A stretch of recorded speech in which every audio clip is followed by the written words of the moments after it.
Alright, so here's a question that we get asked a lot, and that is how to change the default stroke color in the stroke layer style. So you see we've got some text here.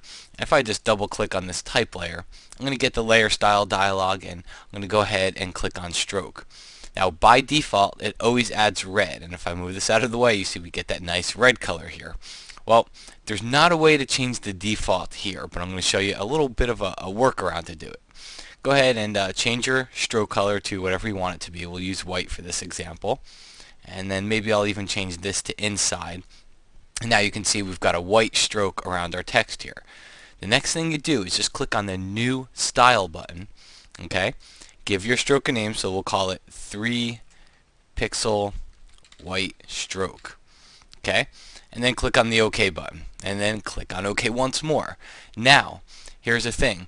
If I go back into my stroke layer styles, well, it's going to be white, but let's say I want to add it to another layer or some other text somewhere, it's always going to default back to red. So what I can do is go into my styles palette here, and you'll see at the very end of the styles palette, here's the one that I just saved. It's called 3 pixel white stroke. So let's go ahead and we'll drag this layer style to the trash.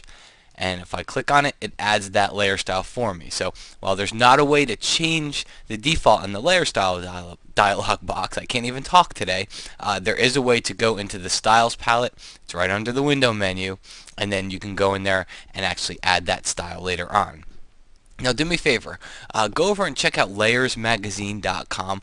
The folks over at Layers are really trying to do a good job, and they're succeeding in trying to make Layers not just a great Photoshop resource, but it's actually a great entire Creative Suite resource. And I know by the emails that I get from this podcast that people want to see more Creative Suite resources. So there's a lot of free tutorials on there, and there's also some stuff that you get exclusively if you subscribe only. So go check it out.